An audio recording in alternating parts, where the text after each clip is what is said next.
avec une profonde tristesse et une grande émotion que nous avons appris la mort des 13 militaires qui étaient à leur bord. 13 militaires exceptionnels, 13 héros morts pour la France.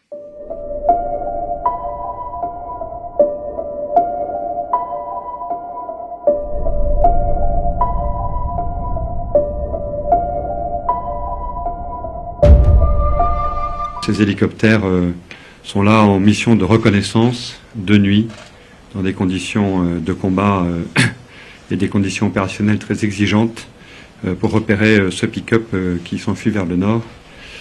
Et au moment où cette opération de reconnaissance de nuit est en train de se faire, les commandos parachutistes qui sont au sol entendent une explosion vers 18h38 et pensent que cette explosion est due, ces deux explosions sont dues à une collision en vol entre deux appareils.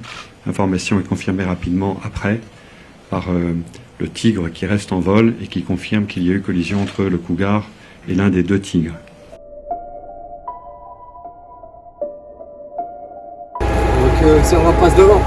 Et reste à l'abri. Ils étaient là pour notre sécurité. Ils étaient là en opération contre le terrorisme. Et ils méritent notre admiration.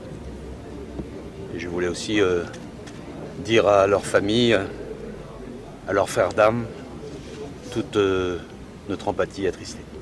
Nous combattons contre le terrorisme avec des soldats de grande qualité qui souvent ont au péril de leur vie.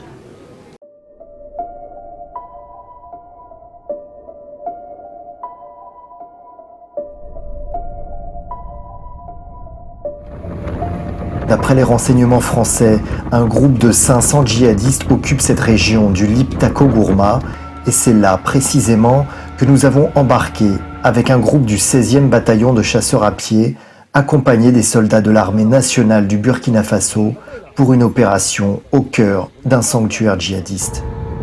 Dès 19h, les sentinelles repèrent les individus en approche à 800 mètres du camp. Tir de sommation. Puis tir de neutralisation pour dissuader les djihadistes qui encerclent le camp d'attaquer le bivouac.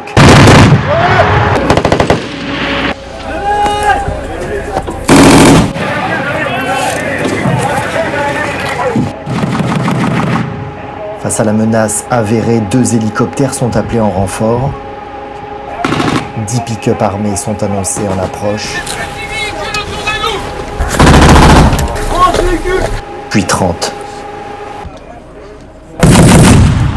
L'ordre est donné de faire feu.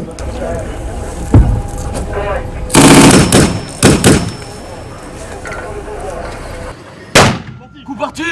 Et 2, troisième coup parti. Les tirs dureront toute la nuit jusqu'à faire fuir le groupe armé djihadiste.